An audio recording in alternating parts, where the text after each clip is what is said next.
আসসালামু আলাইকুম। কেমন আছেন আপনারা সবাই?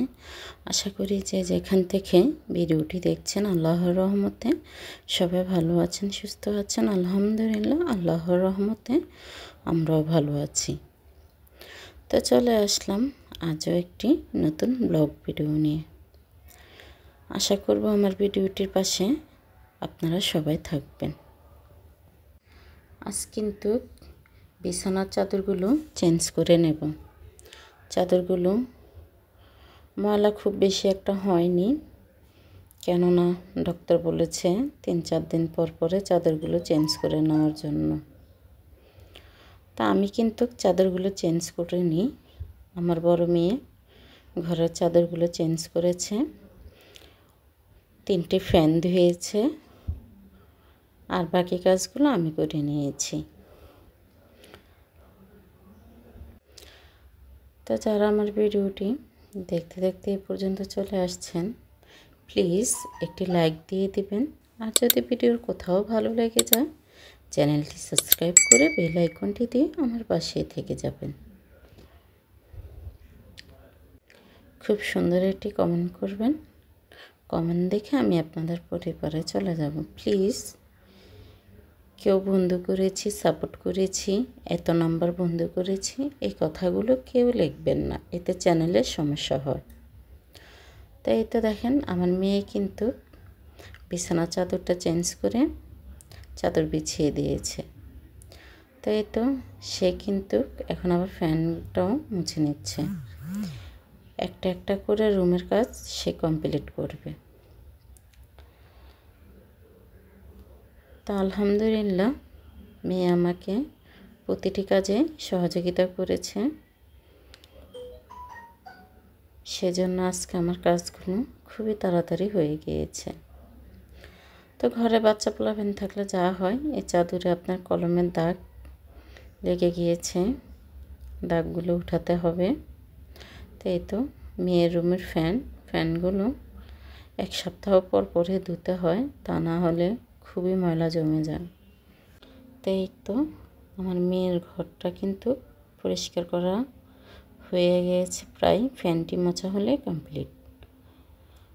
তো মধ্যবিত্ত ফ্যামিলির বউরা জোর করেই টাকা সঞ্চয় করতে হবে, নিজেকে কিছু বাজে স্বভাব থেকে দূরে রাখতে হবে, তাহলে টাকা জমানো সম্ভব। যেমন আপনি 4টি বাজে স্বভাব থেকে সবসময় নিজেকে দূরে রাখতে চেষ্টা করবেন। প্রথম স্বভাব হলো,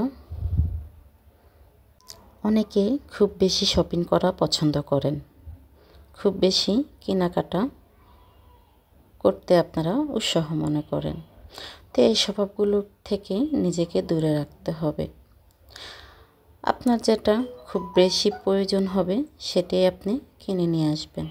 আমরা অনেকেই কী করি, একটি জিনিস কেনার জন্য গেলে আরও দুটো একটি পছন্দ হয়ে যায়, তখন ওগুলো কিনে নিই। এটাই কিন্তু বাজে খরচ। এই বাজে স্বভাব থেকে নিজেকে দূরে রাখতে হবে, তাহলে আপনি টাকা সঞ্চয় করা সম্ভব। দ্বিতীয় নাম্বার, আপনার হাতে টাকা নেই, অথচ আপনি টাকা ঋণ করে ঘরে জিনিস কিনতে চান না। আপনি ঘরে জিনিস কেন ঋণ করে কিনবেন? আপনি ঘরে জিনিস অবশ্যই কিনবেন, ঋণ করে নয়। আপনি একটু একটু করে সঞ্চয় করে ঘরে জিনিস কিনবেন। আপনার প্রতি মাসের বেতন থেকে চেষ্টা করবেন কিছু টাকা জমিয়ে রাখতে, তাহলে আপনি কিন্তু আপনার নিজের টাকা দিয়ে জিনিসটা কিনে নিতে পারবেন। আপনি যদি ঋণ করে জিনিস করেন, এতে আপনার ঋণের বোঝাটা বেড়ে যাবে। আমরা অনেকে আছি ঋণ বেশি করে ফেলি, তখন কিন্তু মাথায় খুব বেশি চিন্তা, টেনশন ঢুকে যায়। আপনি কি ঋণ দিবেন, না আপনি খাওয়া দাওয়া করবেন, না সংসারটা চালাবেন? তো সেজন্যই বলবো, আপনারা কেউ ঋণ করে কোনো কিছুই করবেন না। একটু একটু করে টাকা সঞ্চয় করেন, তারপর আপনার প্রয়োজনীয় জিনিসটা কিনে নেবেন। তৃতীয় নাম্বার হচ্ছে, আমরা অনেকেই রেস্টুরেন্টে খাবার খেতে খুব পছন্দ করি। তা আমরা যদি অল্প খরচে বাসায় চাইনিজ খাবার তৈরি করে নিতে পারি, ঠিক আমরা রেস্টুরেন্টের স্বাদে পাবো। এই রেস্টুরেন্ট থেকে অনেক বেশি ভালো হবে, এতে স্বাস্থ্যের জন্য খুবই উপকার হবে। তা আমরা বাহিরের যে টাকাটা খরচ করব, ওখান থেকে খুবই অল্প টাকা লাগবে বাসায় খাবারটা বানাতে। তা আপনি কিন্তু বাসায় খেলে আপনার খরচটা খুব কম হবে। তো 4 নাম্বার হচ্ছে, একদিন আপনি বাজার নাই করলেন, ঘরে যা কিছু আছে তাই দিয়ে রান্না করে ফেলুন, তাহলে আপনার একদিনের টাকাটা বেঁচে যাবে। এখন হয়তো অনেকে বলতে পারেন যে একদিনে আর কত টাকার বাজারে লাগে। একদিনে কিন্তু অনেক টাকার বাজার লাগে, সবজির দাম তো এখন অনেক। একদিনে না হলেও 200 টাকার বাজার লাগে। তা আপনার কিন্তু একদিন যদি বাজার না করেন, 200 টাকা আপনার কাছে থেকে গেল, আপনারা 200 টাকা জমা করে ফেলেন। এখন এখানে আরও একটি প্রশ্ন আছে, অনেকে বলবেন যে 200 টাকা করে কয়দিন জমাবো? আপনি এক মাসে 200 টাকা করে জমান, 4 দুগুণে কিন্তু 800 টাকা হয়ে যায়। তা আপনি এভাবে এক মাস জমালেন 800 টাকা।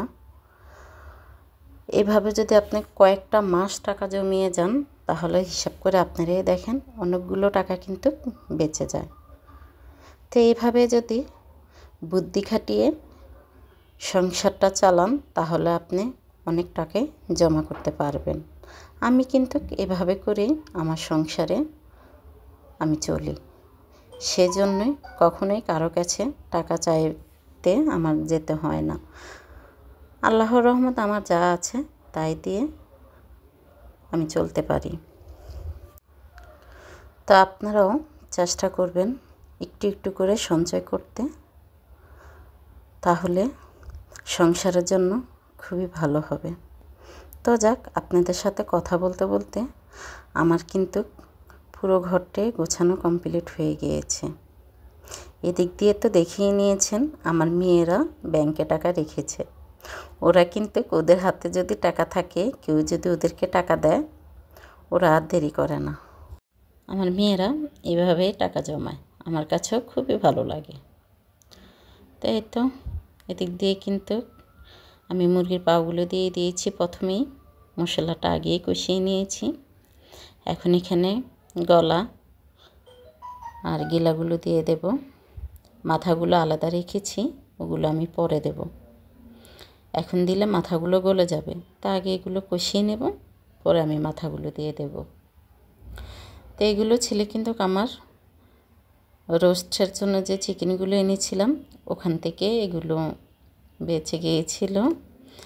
তো এগুলোই এখন রান্না করে নিচ্ছি। তো আজকে ভেবেছিলাম শুক্রবার, আজকে একটু গরু মাংস রান্না করব। তো মেয়েরা বললাম, আজকে আর গরুর মাংস রান্না করতে হবে না, আজকে এগুলো রান্না কর। তো যাক, মেয়েদের কথা মতনই আজকে এগুলো করলাম। এদিক দিয়ে সকালে আমার শাশুড়ি মা টক পাতা দিয়ে, মাছ দিয়ে টক পাতার টক রান্না করে নিয়েছে, আর এটার সাথে ডাউলটা রান্না করব, তাহলে আমার আজকের দিনটা চলে যাবে।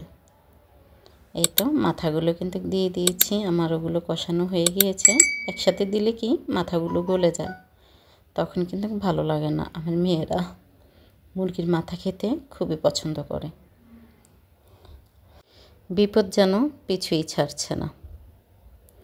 ছোট মেয়েটির আবার মাসি পিসি হয়েছে শরীরে, আমরা বলি ফেরা, তো অনেকে আবার মাসি পিসি বলে, সেই জন্য মাসি পিসিটাই বললাম।